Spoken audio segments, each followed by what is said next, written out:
primer clase o el primer resumen que les había dado tenía que ver con los conceptos principales, el concepto de contrato, relación, potestad, y algunas diferencias con situaciones que se presentan similares a los contratos, pero que no son contratos. Por ejemplo, un convenio colectivo de trabajo. Temas que tienen que ver mucho con la realidad, ¿no? En algún gremio he escuchado, o en alguna actividad, por ejemplo, que las automotrices acordaron con el gremio bajarse el 30% del sueldo, ¿no? O en alguna actividad algo así. Entonces, ustedes van a ser abogados de algún trabajador o de alguien que tenía eso, y por el acuerdo de una empresa con un gremio, a su cliente o a su familiar le bajan el sueldo, ¿no? Entonces dice, pero yo no di ningún consentimiento para esto, ¿no? Y así empiezan a advertirse situaciones que están como disfrazadas de contrato porque acordaron, porque se pusieron de acuerdo, porque lo que fuera, pero no son técnicamente un contrato en el sentido que corresponde de acuerdo a la normativa vigente en Argentina. ¿Se entiende? Una de las tareas que deben hacer es ir pensando situaciones que parecen contratos, pero que no son contratos. Entonces, de ahí vamos sacando el concepto. Uno de los ejemplos básicos es el testamento, ¿no? Esta disposición de última voluntad. No es contrato, ¿por qué? A ver, ¿qué les parece? Está claro que un testamento no es contrato. Y está claro que alguien en algún examen lo va a poner como contrato igual. No todos los años pasa lo mismo, por más que lo diga 1000 veces, ¿no? Pero que al menos el 99% de la gente se lleve una idea acertada, me quedo conforme, ¿no? Hay alguien que siempre lo va a mezclar. El testamento no es un contrato porque es un acto unilateral, ¿no? Entonces, a partir de que es unilateral, no tiene la unión de dos personas o de dos voluntades. Básicamente con eso avanzamos, ¿no? Podemos distinguir también otro supuesto conflictivo que es con el matrimonio, ¿no? Ciertos autores, sobre todo anglosajones y demás, sostienen, ¿no?, que el matrimonio es un contrato, pero básicamente por las disposiciones del derecho inglés o norteamericano, donde ellos hacen un acuerdo prenupcial. El nuevo código trae la posibilidad de que al matrimonio se le agregue un acuerdo prenupcial, pero eso no es lo mismo que decir que el matrimonio es un contrato. ¿Me siguen? ¿Se entiende? Una cosa es que yo, dentro de un matrimonio que es un acto jurídico complejo del derecho de familia, donde interviene el oficial público, después de eso me permiten hacer un acuerdo bajo ciertas limitaciones patrimoniales, pero el contrato está afuera del matrimonio, no en el matrimonio. ¿Se entiende? No es lo mismo. El matrimonio es el matrimonio es un acto jurídico complejo. Que después haya otros contratos, eso es otra situación. Lo primero que hay que pensar con relación a la clasificación de los contratos es si esa clasificación nos va a resultar útil o no. Si esa clasificación, de alguna manera, como operadores jurídicos, como abogados, nos sirve para lo que nosotros estamos buscando. Por ejemplo, una de las clasificaciones comúnmente desarrolladas es las de contratos unilaterales y contratos unilaterales y bilaterales.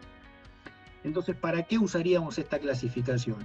Para que todos los contratos que agrupamos como bilaterales, por ejemplo, compraventa, permuta, locación, cesión onerosa, mandato, depósito, etc., van a ser todos esos resueltos de una determinada manera cuando haya un incumplimiento.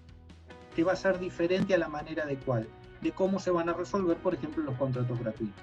Básicamente, donación, comodato, un mutuo gratuito o algún otro. ¿Se entiende? Clasificamos es dividir, separar, organizar. ¿Para qué voy a organizarlos?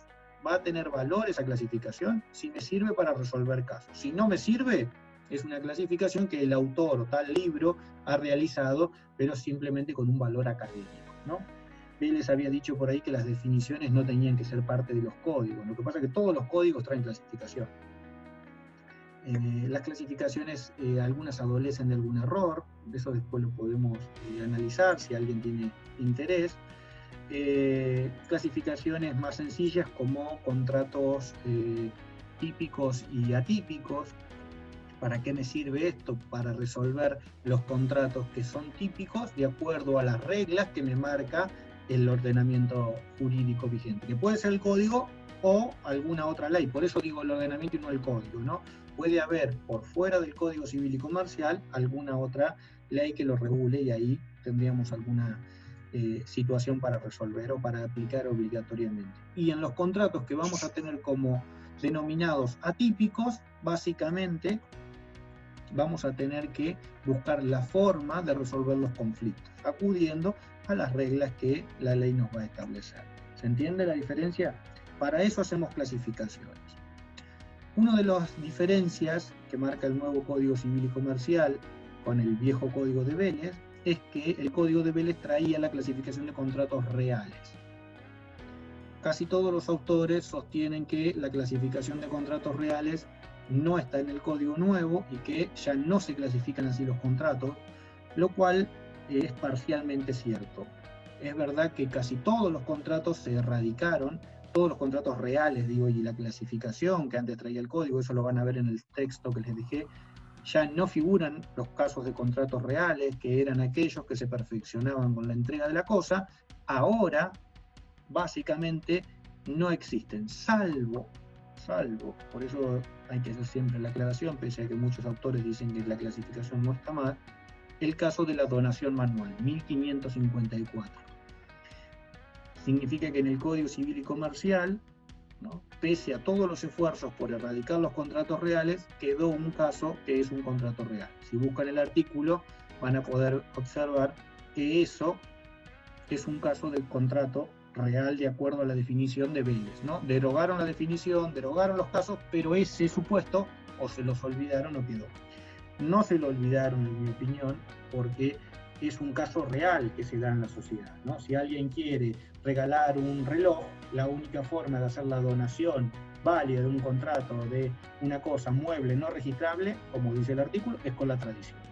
Por lo tanto, los contratos reales todavía gozan en estos casos de buena salud, ¿no? No es que se han erradicado todos como marca.